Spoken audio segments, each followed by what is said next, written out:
Welcome, ladies. Hey, yes. This is our last session of the day. We saved the best for last with Sisters, Inc. And for those of you who don't know what Sisters, Inc. is, Sisters, Inc. actually started many, many years ago at Black Enterprise at our Entrepreneur Summit. There used to be a golf tournament, and the men would go off golfing, and the women were like, can we have our own thing, please, while the men are golfing? We want something for us. And so it was one session over the years at our Women of Power Summit, one session over the years at our Entrepreneur Summit. Here at Forward, we've made it at least 2 sessions. We had one yesterday, one today, and going forward, we're hoping to bring more and more content for women entrepreneurs. So thank you all for being here. We're really, really excited. We have with us today some amazing experts for you. And we're going to do things a little bit different in this session. We're only going to talk up here for about 20 minutes, and then we're going to throw it out to y'all so you can get all of your questions answered, and you have direct access to the expertise on this stage. First, we have Natalie Williams. She's the Executive Director of the Women's Business Center of Charlotte, which under her leadership has served 2,500 clients with classroom or workshop training. Please welcome Natalie. And we also have Joanna J. Hill.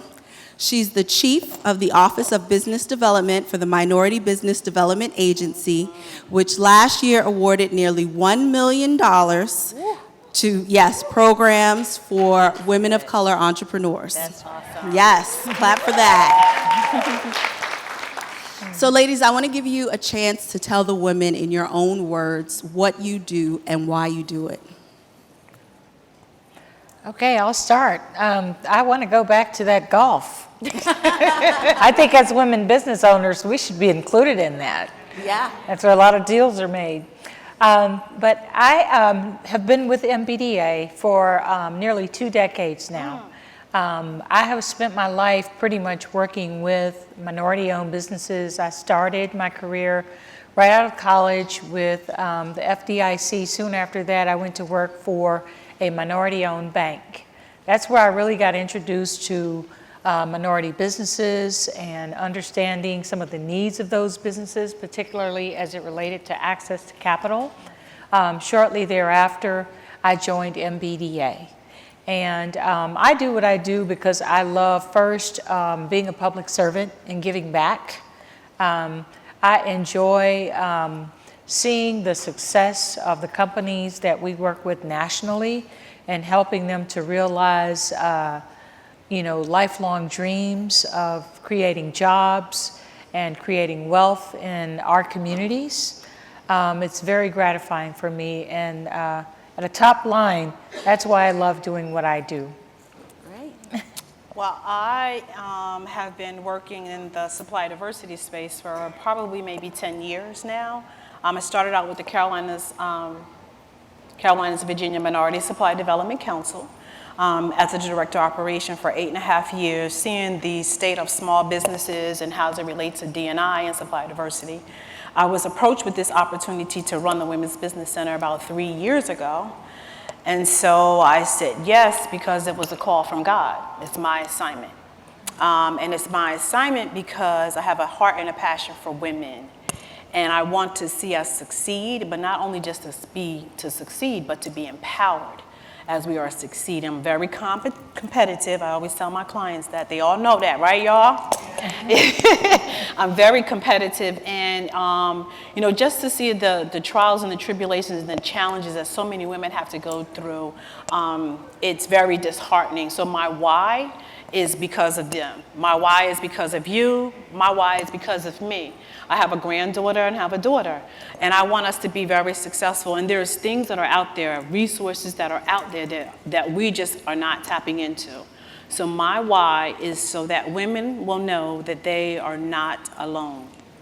Okay, so in the intro, I mentioned some numbers like that your center has served 2,500 clients with classroom and workshop training. Mm-hmm. What does that really mean for women? What kinds of trainings do you do, and what else does the center offer? So we do about 101 training sessions throughout the year.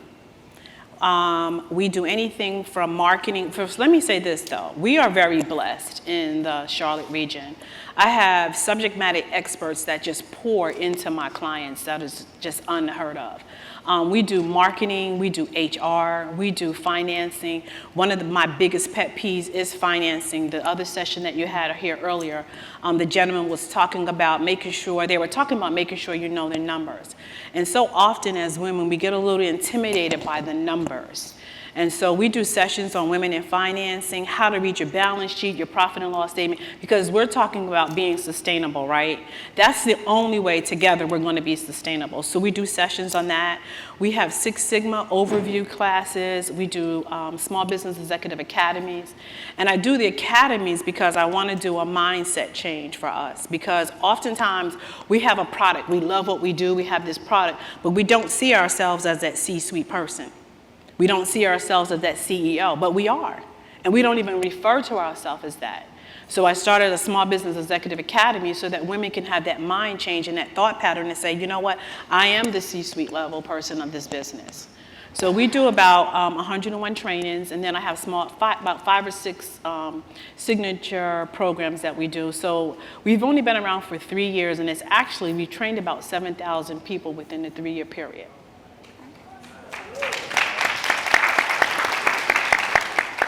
And Joanna, when we talk about the MBDA and the significant amount of funding that they're putting into women entrepreneurs, what does that look like in terms of programs and what the women get out of it on the other end?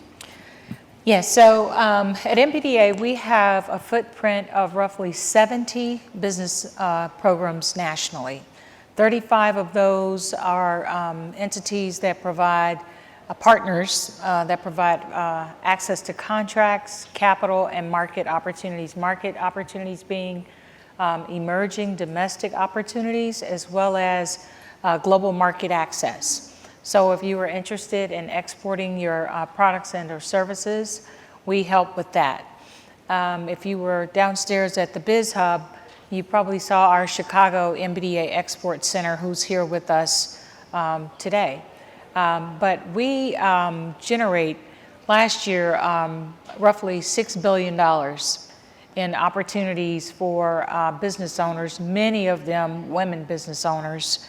The 3 programs that we established for women specifically this past year are located in El Paso, Texas. We have one in Chicago and Walker's Legacy that's located in Washington, D.C. Some of you might have heard of Walker's Legacy. She's doing some phenomenal work for us. She's going to be with us at Essence. We have an entire platform that we're going to be promoting to the hundreds of thousands of women business owners there at the Essence Festival. We also, throughout the year, put on any number of programs that are targeted at women and women business owners, specifically minority business owners, ethnic minority women business owners. We partner with groups like WeBank. We'll be with them next week in Washington, D.C., where we will be promoting our programs through their national conference and trying to recruit them to come into MBDA's business centers. We offer, one of the things you should note about our business centers and women business owners is that we help them to develop strategies. For example, if you are a business owner who's looking at how do I navigate this complex platform of business ownership and get linked into the right networks and groups and who I need to know and where are the landmines and what are the best practices. One of the things that we do is help to educate women business owners about networks and trade associations, chambers of commerce. And we also talk to you about the importance and criticality of developing a board of advisors. You know, a board of your own that you surround yourself with that includes a CPA, someone, right? Yeah, and someone who is good with helping you with strategy. You also need to have people who are good with understanding how to navigate public and private partnerships, et cetera, et cetera. But those are the kinds of strategies that we use to help you to not only identify potential partners that can help you, but also put you in an environment where you begin to think about, hey, maybe I shouldn't have thought about that like that, or maybe I need to stretch the way I'm thinking and expand the relationships that I have with these different communities strategically, and being very strategic. So you both service hundreds of women entrepreneurs every year. What are you hearing from the women that you interact with in terms of what their greatest needs are right now, what the challenges are that they're facing? Are there any trends that you've noticed? So for us, we have pretty much, I would say, the majority of my clients that come are startups. And the biggest challenge for us is conceptualizing this business, trying to get it off the ground. Where do I start? How do I start? And to her point, just the strategy behind the business, because again, we love the product, but we just don't have the organizational structure. We don't have the operational structure or the financial management structure that will help us to sustain and stay, open every single day. So those are the biggest challenges that we pretty much see. Capital is another challenge, but it's not as great as the knowledge base, share of knowledge. And then women not feeling comfortable and confident in themselves to get this, to get this work off the ground, feeling as though they have to make this choice, this decision. And we go through so much as a woman. We are at home, we're feeding our kids, we're taking care of our husbands and our children, and then we're trying to run a business at the same time. So a lot of the challenge too, again, is balance, right? So some people will come, I'm gonna start this business, and they, either are trying to transition from corporate America and work into running the business, or they're just plain out, I'm gonna quit this job and start. And so then they end up having to go back to work. So a lot of the challenges is, not being able to have enough time, enough energy to put everything that they need to start the business. How are you helping those women who come in and they need help conceptualizing and building structures? So we help businesses from any particular stage. If you are a dreamer and you need that help to get that formation and that conception, so we'll sit down, we do a feasibility with you to think about, so that you can think about if you are a business owner. Not everybody is meant to be a business owner. And sometimes that's hard to hear, but it's truth. And I'm very transparent with clients, right? But sometimes you just may need to be the person in the back. Sometimes you may need to make sure, you definitely need to make sure that you're surrounding yourself with the right type of people that will help you to get that product to the market the way that it needs to get to. But the feasibility really talks about, can you really stand these long hours? We're leaving these jobs, they're 40 hours, but you're not doing 40 hours anymore when you're in your business, right? Now this is day in and day out, you're eating what you kill. This is a 90-hour type of thing for the week. So we have those conversations to make people to help people understand, what is it really gonna take for me to run this business? And then to your point, we instruct them on the people that they need to have around them, the core team. And I call it the BLIFE, which is your banker, your lawyer, your accountant, your insurance person, your financial advisor, and nowadays you need a marketing person, right? So you need these 5 key people, especially in the accounting area, especially in the finance area. And those people are different. Your accounting, your bookkeeper, and your CPA, they're different. So, try to engage. So we try to make sure that they're engaging with those individuals so that they have a great structure so they can move forward. What is the MBDA seeing in terms of women's needs?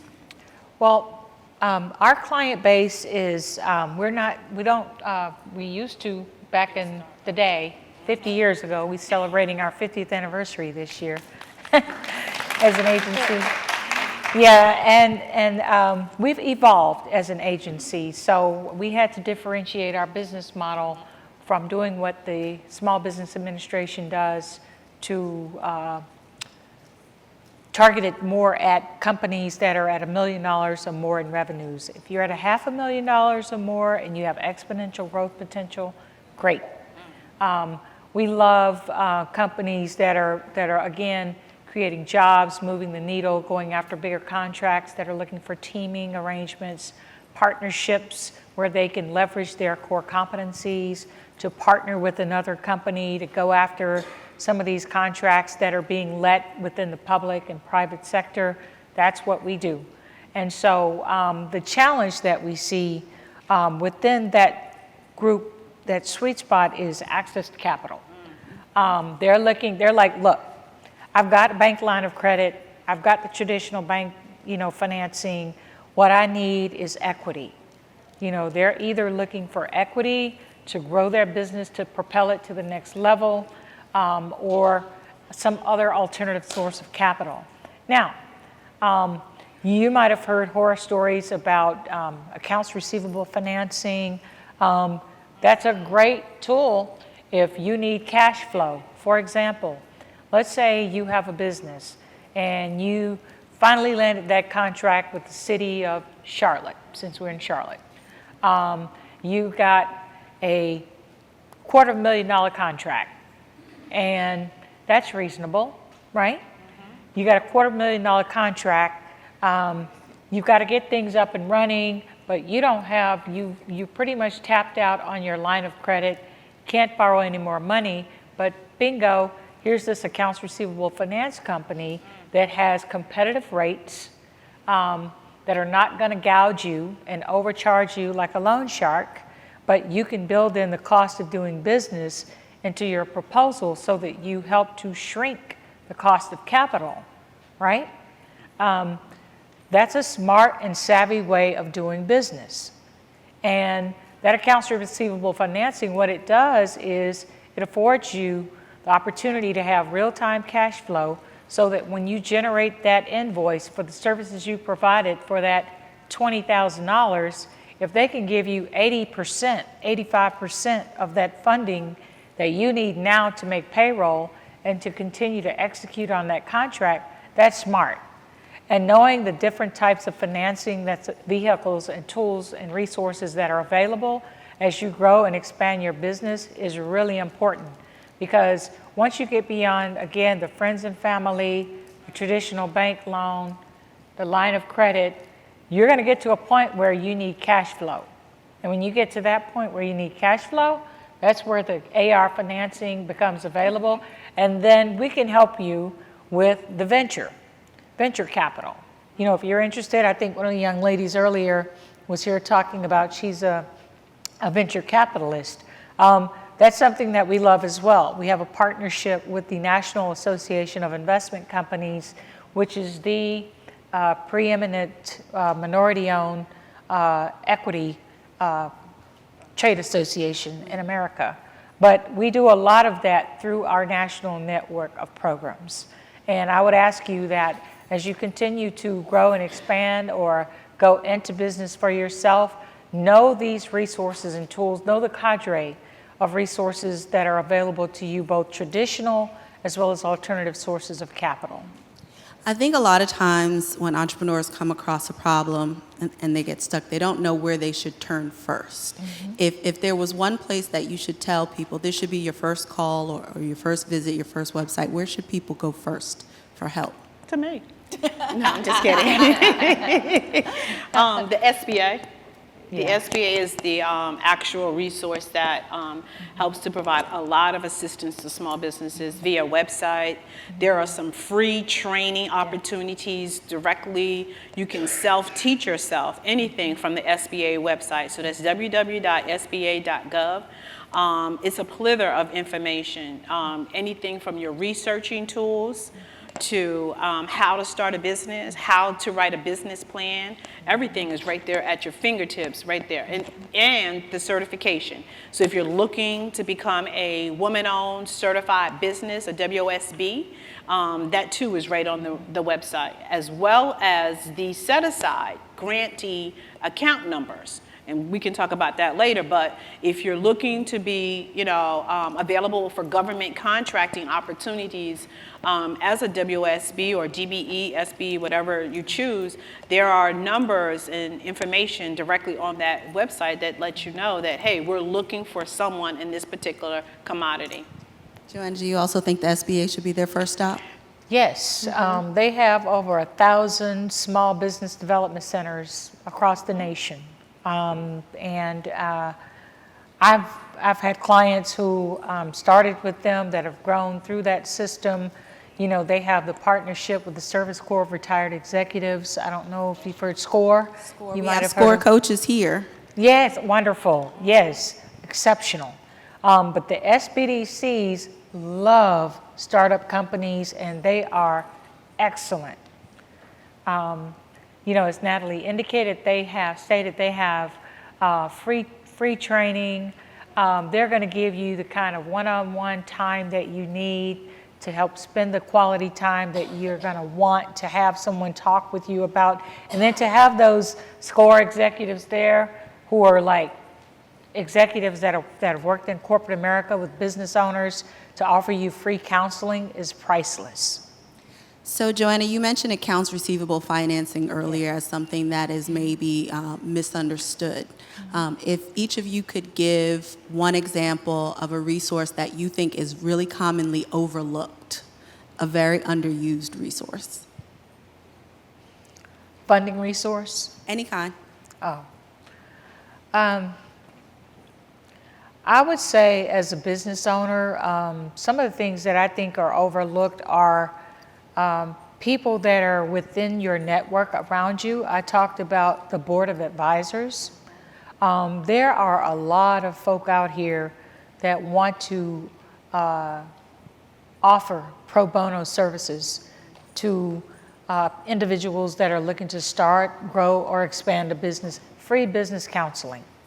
You know, if you had to go and pay a consultant, I know you've heard of the consultants, right?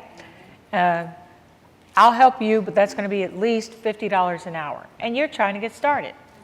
All you want to do is have some basic conversation about how should I set up my business? How should I set up my business? Well, you go to church, right? How many folk go to church? Hands up. Yeah. Okay. You probably have attorneys all throughout your church. You probably have accountants, CPAs, and other professionals that would be more than happy to offer you up some free advice about, do you want to set up a sole proprietorship, an LLC, or LP, however you want to set up your business. They are more than happy to offer you that type of, those are the kind of resources, in my opinion, that are overlooked oftentimes. And these are people that you're sitting right next to on the pew at church. You better go ahead. True story. Yeah. I would probably agree with some of that, and that's why I say we're so fortunate at the Women's Business Center because we do have that. All of our training, the majority of our trainings are free. The only things that cost anything or fee-based would be the specific signature programs, but everything else is pretty much free. We have HR specialists, legal people that come, but I'm going to say one of the resources that is really overlooked is you. You have the resource. You're sitting next to a resource. One of the things that you could do is barter your service. If you're not doing that, you need to be doing that. That saves you money on your receivables, on your balance sheet. Barter your service. You have a product that somebody down the road or down the road from you could utilize. All right? So don't think about always having to come out of your pocket for something. Barter that service. I'm a good barterer. I'm going to tell you that right now. I barter up and down, seriously, because you can get so much value out of it, right? You have established a relationship. So sometimes we overlook what we have. We are a resource, okay? The person next to you is a resource. Get engaged, ask the questions, see what they have, and barter the service. We are very fortunate. We have, the other thing I will say, it's not necessarily a resource, but the other part is investing in you. You're going to have to, even though my services are free and some of the service that she may provide, you're going to have to, at one point or another, build your budget to invest in you. Put aside some dollars and say, you know what, $500 a year is what I'm going to do to train me in the majority of the aspects of what I need to run this business. And in most cases, it's business management. The other part about it is financing. So take a class. I always tell people, if you don't know how to operate in the money, don't be ashamed of what you don't know. There's no judgment for that, right? It's only judgment when you don't move. So move yourself. Take a QuickBooks class. Take a finance class. Find your local community college. Our community college is here. We have partners with South Piedmont Community College. We have a group of 28 organizations that we meet once a quarter as resources to the community, free resources to the community. So connect with your community. If you're not from Charlotte, connect with your community to see what types of free resources are available. The other thing is volunteer. Volunteer with organizations. She was talking about women organizations that they help and support. Volunteer, because you become such a valuable asset. People start to do business with you because they know you, they trust you, they see you showing up. So volunteer. That is another resource that is overlooked. So we're going to start taking questions so that you ladies can get your individual needs answered. And while you guys are lining up, I'm just going to throw out a couple of areas. These are the questions that I get most asked about when women are looking for resources. So if either of you has a good resource for it, just chime in. Okay. So the first one is networking, how they build their business network. Alicia. So pretty much really is, so I can only really speak from the city of Charlotte, but for us, we have we have organizations that help to pay for you to become part of a women's organization. So here we have, which is a national organization, Women Intercultural Exchange. NABO is a national organization. That's something that you should probably, eWomen's Network is another organization for women. You have the Black Chambers, you have the Charlotte Chambers, and I always tell people, you don't have to be Asian to join the Asian Chamber. You don't have to be Latin to join the Latin American Chamber. Rocio is sitting over here with the Latin American Chamber. They run tons of events. I refer people all the time. You do not have to be Latin to join that chamber. That is an opportunity to network outside of you, because we have to come outside of us in order to grow our business, right? Mentorship. Yeah, I want to make one point on the question that you asked about networking. I think another key thing that you should do is, if there's a particular industry that you're in, industry groups are excellent for networking and putting yourself out there and getting in the know with regard to the movers and shakers who are a part of a particular industry. And they're everywhere. They're popping up like social media. So I would encourage you to get involved, get LinkedIn, find out who they are, when they meet. And oftentimes it's not an exorbitant amount of money for you to be affiliated and to join in. Mentors, absolutely. I think you should all have at least one mentor. There's nothing wrong with having multiple mentors, frankly. I think that as you continue to evolve in your business entrepreneurial endeavors, it's going to be critical that you have mentors that you can bounce different things off of. It could be in any one of the areas that we've talked about, whether it's doing business with the federal government, doing business with corporate America, doing business with local municipals, etc. Do either one of you have a resource where women can find mentors? I'm going to say this to the mentor thing. As women, we have trust issues, right? Let's just be honest. We have trust issues. We don't want to let our guard down too long and too hard in front of everybody. So I usually tell people when they come in my office, it's a non-judgment free zone. We don't judge. You come, and whatever happened. We'll pray through it. That's going to be the bottom line for me. We're going to pray through it. But we're going to have to learn how to trust one another. We have to. It's imperative for where we're going in the climate of this country for us to learn to trust one another. So we don't just need mentors. My former boss taught me this. We need a mentor, right? That's someone that's going to talk with you. You need a coach, right? That's someone that's going to talk to you. And you need a sponsor. That's somebody that's going to talk about you. So when you're not in the room, who's talking about you? Who's talking about the product and service that you offer enough? Oh my God, did you meet XYZ? So we have to develop the trust. And I'm going to tell you this. I'm just going to say this straight out because This is just who I am. You have to trust God to believe that every person that you connect with is the person that you're supposed to connect with. Okay? Just trust God with that. And he will surround you, I'm telling you right now, with the right people. And anybody that's not supposed to be in your circumference, they will not come in. So trust God with this whole process. Okay? We're going to go to questions.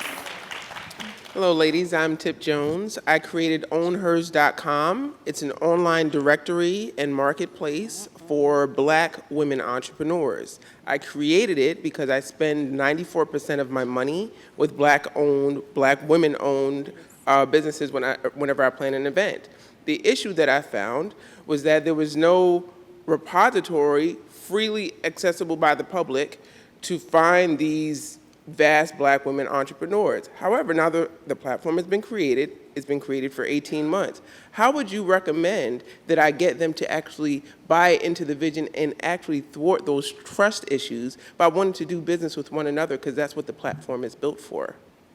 So how can I get us to actually want to do business with one another and utilize this very free and inexpensive platform to do that? So I'm going to speak for me. I'm just authentic, right? What you see is what you get. So to engage with someone to develop trust is that you have to be your true authentic self. That's number one. And you have to show yourself with a level of integrity for someone to come in to want to do business with you. And then the value add. What's the value? What's the value proposition that you're presenting to us for us to come to do business with you? And I would say, frankly, I'm going to have to make this plug. Go ahead. My agency just put out a virtual business center grant that's out for competition. It's a multi-million-dollar grant. She said Yes. multi. So She got the money. we actually discussed it because I came to you with Yeah. it on my phone And and I- asked you about it. I think what you're talking about is a great compliment for that kind of platform.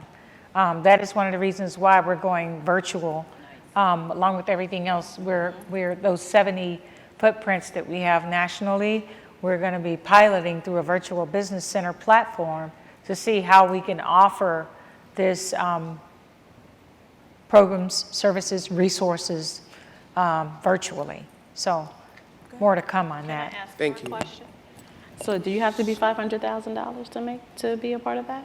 Do you have to? Do you have to have a certain revenue to be a part of that? No. Okay. You just have to be innovative and creative and unique and put forward the best competitive application. There you go. But yeah, it's open. The next question. Good afternoon, ladies. So in the spirit of bartering, my name is Brittany Cole. I'm online at Style by Brit. I do image consulting, so if any ladies are looking to level up their look in exchange for, I really need a social media manager, talk to me.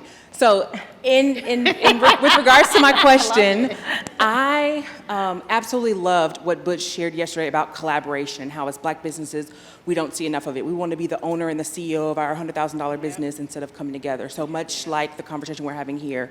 So my question is, I am really, really looking for a partner for my rebrand. What guidance, advice would you give as it relates to partnerships? I would love to partner with another woman that looks like me, that has a really strong HR background, just throwing that out there. But what guidance would you give in terms of coming together? I'm a saleswoman at heart, so Okay, I'm sorry for we being got too the selfish. question. But yes, partnerships.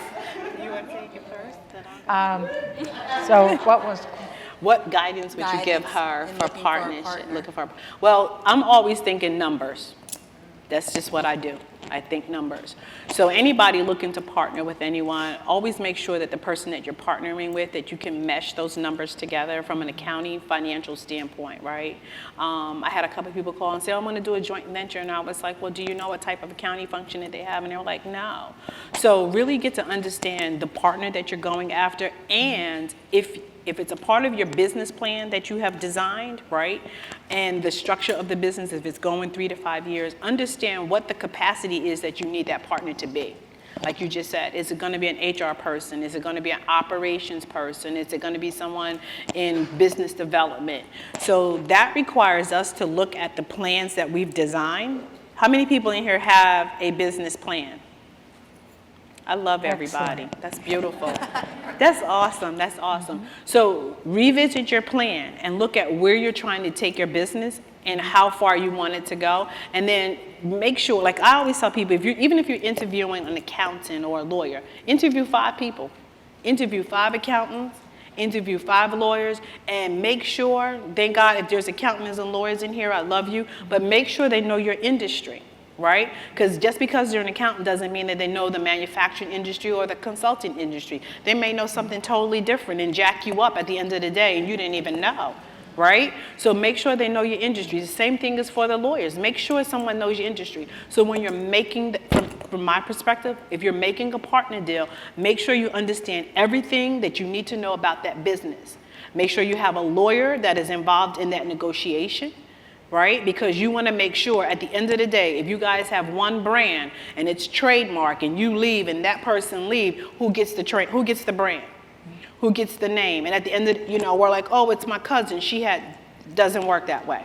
Doesn't work. You're both going down. The brand's going to be sitting by itself and nobody's going to get anything. So make sure you know everything about that, right? But just interview enough people.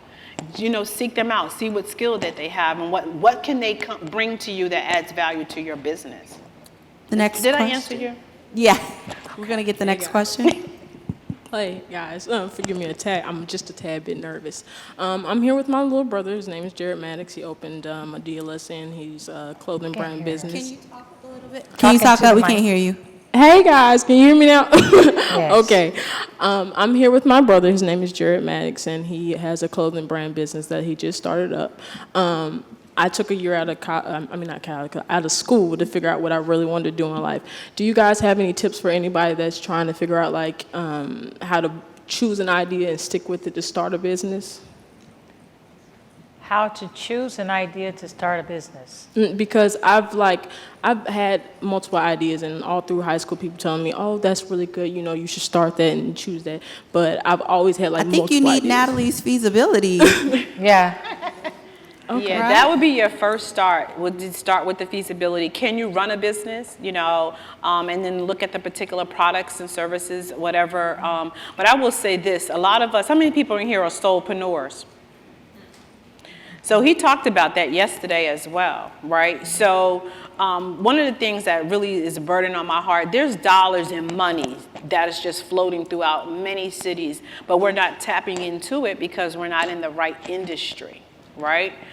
So obviously you can't just go jump in and start trying to do something that you don't have any experience in. So one of my things, like she said, if you are looking to be a nonprofit, you want to start a nonprofit organization, volunteer at a nonprofit. If you've never worked for a nonprofit, it's different from a for-profit business. The financial accounting systems of it, how it runs, how you get money, how you make money, it's totally different from a for-profit business. So my suggestion would be, if you see something that's of an interest for you, start to volunteer there. To look at what it looks like from a management standpoint so that you understand. Number one, again, I'm back to the numbers. Numbers are everything for me. It's just everything. So take the feasibility, see what kind of interest you have, and it should be driven by your passion. What are you passionate about? Every day when I get up, I don't feel like I go to work. Every day when I get up, I love what I do. So you have to have a passion for that too. We've got the last question here. Oh, God. Oh, it has to be good, right? Hey, friends. My name is Keisha Mabry. I'm an author and a speaker. I have a give and a get. So my give is the woman who asked about networking. I read a really good book called 100 Ways to Meet People. It's yours. And then my get is, can you speak through your pivot moments in your business? What was the pivot, and then what made you trust the pivot? Well, I haven't owned a business, but I guess if I had to speak with a pivot that occurred in a business, if, for example, you were in a business and you were doing it one way and technologies are disrupting everything in the way we do business. You have to be better, you have to be faster, you have to be smarter, you have to be cheaper. If you are not, I will speak to that. If you are not prepared to adjust and adapt to be competitive, you're just simply not going to survive. And that's where I think the importance and criticality of the young lady that asked about partnerships and the power of partnerships. That's where a sharp and savvy business partner can help you to think through and balance out some of the skills, frailties, however you'd like to classify them, to help you stay on top of your game. So when it does come time for you, as your business continues to evolve, to pivot, you've got a partner there who can bring value to help you with navigating the shift in the business model. And so I would just say that, the other key thing that I wanted to mention before we wrap up is collaboration.